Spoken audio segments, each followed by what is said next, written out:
Mi nombre es Isabella, tengo 28 años y trabajo como arquitecta en una firma prestigiosa. O al menos trabajaba, hasta que mi embarazo de alto riesgo me obligó a guardar reposo absoluto. Todo comenzó hace 3 meses. Mi esposo Marco y yo habíamos comprado nuestra primera casa juntos el año pasado. No era una mansión, pero era perfecta para nosotros y el bebé que venía en camino. La habíamos conseguido gracias a mis ahorros de 5 años de trabajo y un préstamo que conseguí por mi buen historial crediticio. Marco es un buen hombre, pero siempre ha tenido un problema. No puede decirle que no a su madre, Elena. Desde que nos casamos hace 2 años, Elena ha intentado controlar cada aspecto de nuestras vidas. Al principio eran pequeñas cosas. Quería elegir los muebles de nuestra casa, insistía en venir a cenar 3 veces por semana, y siempre tenía una opinión sobre cómo yo debería hacer las cosas. Isabella, ¿por qué sigues trabajando? Una buena esposa debería quedarse en casa, me decía constantemente. Marco necesita una mujer que lo atienda como se merece. Yo siempre intentaba mantener la paz por el bien de Marco, pero las cosas empeoraron cuando quedé embarazada. Elena comenzó a aparecer en nuestra casa sin avisar, reorganizando todo a su gusto y criticando cada decisión que tomaba sobre el embarazo. No puedo creer que sigas comiendo eso. No sabes que es malo para el bebé. Me regañaba, aunque mi doctor había aprobado mi dieta. Deberías escucharme, yo crié 3 hijos perfectamente sanos. La situación se volvió insostenible cuando tuve complicaciones en el embarazo. El doctor me ordenó reposo absoluto a los 5 meses. Elena vio su oportunidad. Es obvio que no puedes cuidarte sola, declaró un día, sentada en mi sala como si fuera la dueña de la casa. Marco, tu esposa necesita supervisión constante. Deberían mudarse con nosotros. Mamá, tenemos nuestra propia casa, respondí antes de que Marco pudiera abrir la boca. Además, puedo contratar una enfermera si es necesario. Elena me miró como si le hubiera dado una bofetada. ¿Prefieres a una extraña antes que a tu propia familia? ¿Ves cómo es ella, Marco? Siempre rechazando a su familia política.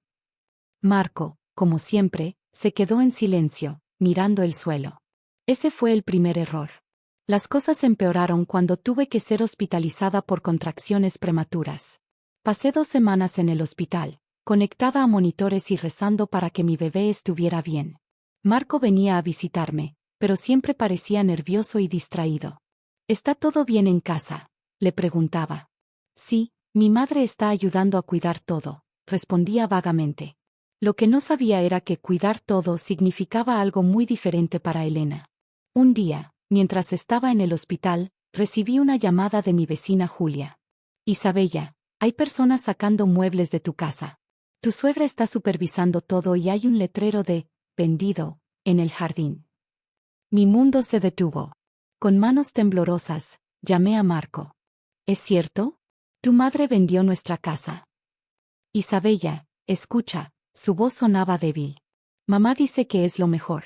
La casa era demasiado para nosotros, y ella tiene razón, necesitas ayuda con el bebé. Ya firmé los papeles. ¿Firmaste los papeles? ¿Firmaste los papeles?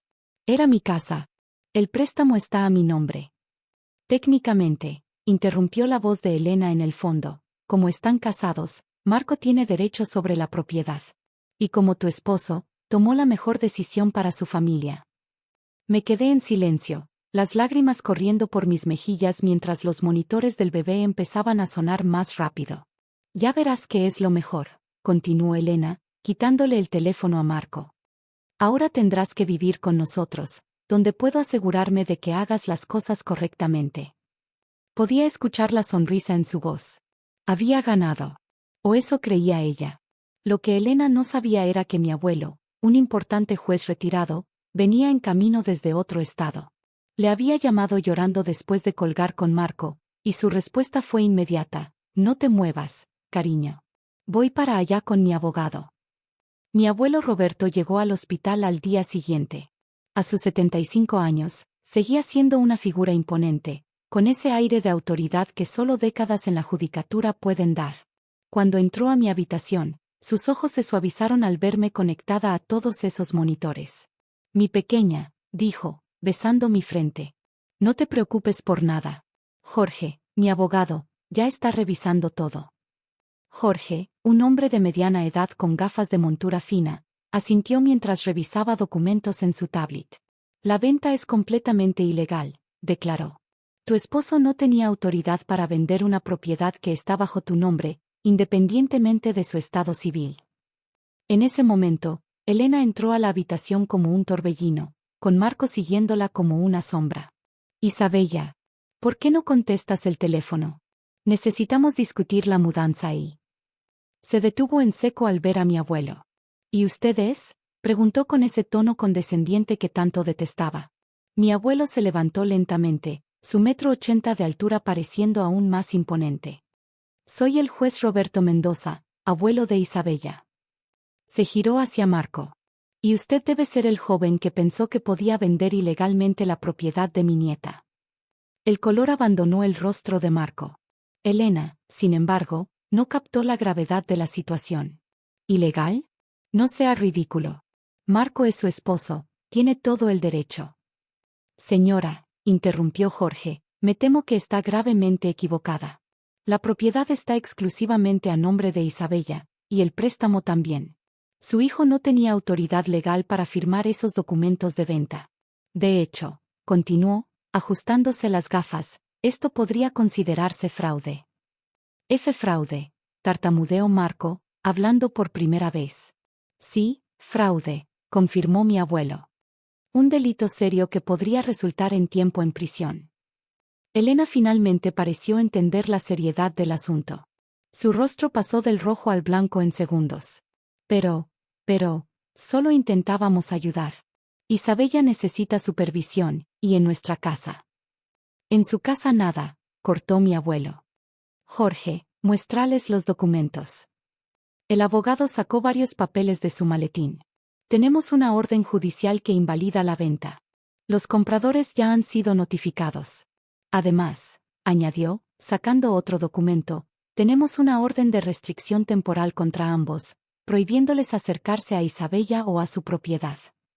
Orden de restricción, chilló Elena. Esto es ridículo. Marco, di algo. Pero Marco estaba demasiado ocupado leyendo los papeles que detallaban las posibles consecuencias legales de sus acciones.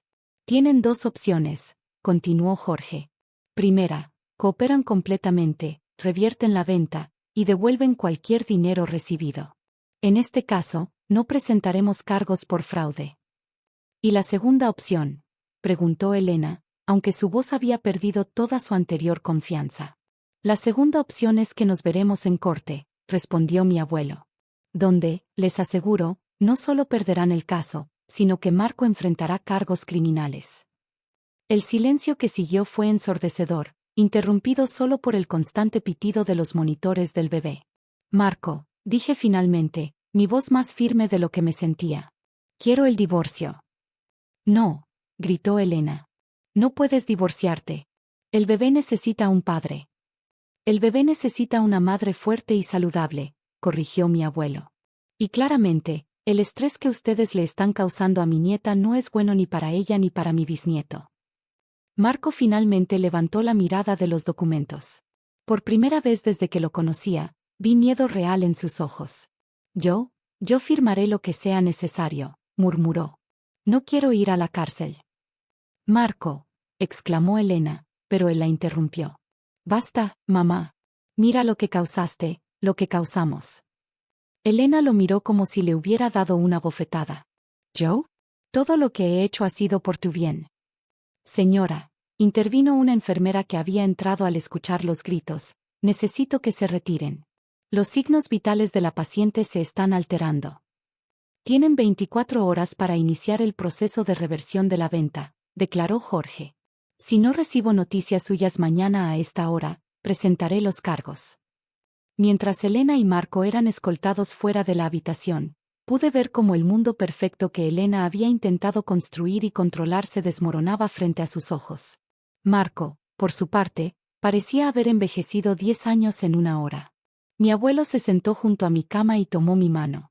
Todo estará bien, pequeña. Ahora descansa, el bebé necesita que estés tranquila. Cerré los ojos, sintiendo por primera vez en meses que podía respirar libremente. Lo que no sabía era que esto era solo el comienzo de una serie de eventos que cambiarían mi vida para siempre. Los siguientes días fueron un torbellino de actividad legal. Tal como prometió, Marco cooperó completamente con la reversión de la venta. Elena, por otro lado, intentó luchar hasta el final. No pueden hacerme esto, gritaba en mensajes de voz que enviaba a través de las hermanas de Marco. Soy la abuela. Tengo derechos. Pero ya nadie la escuchaba. Incluso sus propias hijas estaban avergonzadas de su comportamiento. Lo siento mucho, Isabella, me dijo Carmen, la hermana mayor de Marco, cuando vino a visitarme al hospital. Siempre supimos que mamá era controladora, pero esto es otro nivel. La venta de la casa se revirtió, aunque el proceso no fue sencillo. Los compradores estaban furiosos, pero cuando el abogado de mi abuelo les explicó la situación legal, aceptaron la devolución con una compensación por las molestias. Marco firmó los papeles del divorcio sin protestar. Me sorprendió cuando pidió hablar conmigo a solas una tarde. Lo siento, dijo, sentado junto a mi cama de hospital. Sé que esas palabras no son suficientes, pero realmente lo siento. Siempre fui débil frente a mi madre, y casi arruino tu vida y la de nuestro hijo por ello. Lo miré, recordando al hombre del que me había enamorado, antes de que su madre tomara control total de nuestras vidas. ¿Sabes qué es lo más triste, Marco? Que elegiste a tu madre sobre tu propia familia, sobre tu hijo. Lo sé, respondió, y por primera vez vi lágrimas en sus ojos. Me mudé a un apartamento propio. Comencé terapia. Quiero ser mejor, si no por ti, por nuestro hijo. No quiero que crezca con un padre débil como yo. Asentí, apreciando su honestidad. Tendrás derecho a visitas supervisadas cuando nazca el bebé. Demuestra que realmente quieres cambiar. Mientras tanto, Elena no se rendía fácilmente. Intentó presentar una contrademanda, alegando derechos de los abuelos, pero mi abuelo y su equipo legal la destruyeron en la corte. Señora, le dijo el juez, sus acciones demuestran un patrón de comportamiento controlador y manipulador que podría ser perjudicial para el bienestar del niño. Su contrademanda es denegada, y la orden de restricción se mantiene. Elena salió de la corte gritando que éramos todos unos ingratos, que algún día nos arrepentiríamos. Pero sus amenazas sonaban huecas ahora. Finalmente, después de semanas de reposo y cuidados intensivos, llegó el momento que tanto había esperado. Mi hijo, Daniel Roberto, nació sano y fuerte a las 37 semanas de gestación. Cuando lo sostuve en mis brazos por primera vez, con mi abuelo a mi lado, supe que todo el drama había valido la pena.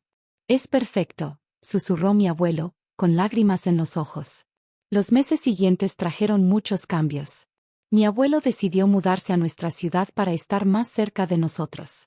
Compró una casa a pocas cuadras de la mía. No voy a ser como Elena, me aseguró. Pero quiero estar cerca si me necesitas. Marco cumplió su palabra sobre la terapia. Después de 6 meses, comenzó a tener visitas supervisadas con Daniel. Ver a padre e hijo juntos me confirma que tomé la decisión correcta al permitir estas visitas. Elena, por otro lado, sufrió las consecuencias de sus acciones. Sus otras nueras, inspiradas por mi caso, comenzaron a poner límites firmes. Sus hijas finalmente enfrentaron años de manipulación. Poco a poco, se fue quedando sola. ¿Sabes qué es lo irónico?, me dijo Carmen un día, mientras veíamos a Daniel gatear por mi sala. Mamá siempre tuvo miedo de perder el control de la familia, y ese mismo miedo hizo que lo perdiera todo. Volví al trabajo cuando Daniel cumplió 6 meses. Mi jefe me había guardado mi puesto, impresionado por cómo había manejado toda la situación legal. Necesitamos más mujeres fuertes como tú en la empresa, me dijo, ofreciéndome un ascenso. Mientras escribo esto, Daniel acaba de cumplir 1 año. Organizamos una pequeña fiesta en el jardín de mi casa, sí, la misma casa que casi perdí. Marco vino con su nueva terapeuta, quien supervisa sus visitas. Ha progresado mucho. Elena no estaba invitada, por supuesto. Escuché que se mudó a otra ciudad después de que todas sus tácticas de manipulación dejaron de funcionar. A veces envía cartas pidiendo perdón, pero todos sabemos que es solo otra forma de intentar recuperar el control. Mi abuelo es un excelente bisabuelo. Viene a cenar 3 veces por semana, ironías de la vida, la misma frecuencia que solía venir Elena, pero él siempre pregunta antes si es un buen momento. La otra noche, mientras veía a Daniel dormido en su cuna, reflexioné sobre todo lo ocurrido. Aunque fue un periodo difícil y doloroso, me hizo más fuerte. Me enseñó el valor de poner límites y defender lo que es mío. Y lo más importante, me mostró que a veces las personas que dicen ser familia no son realmente familia, mientras que la verdadera familia te apoya y respeta sin intentar controlarte. Daniel se movió en sueños, y sonreí. Somos una familia diferente ahora, más pequeña quizás, pero más sana y feliz. Y eso es todo lo que importa. Gracias por leer mi historia. Si estás pasando por una situación similar, recuerda, nadie tiene derecho a controlar tu vida, ni siquiera la familia. A veces, el amor verdadero significa poner límites y defender lo que es correcto. No olvides suscribirte para más historias como esta. Nos vemos en el próximo video.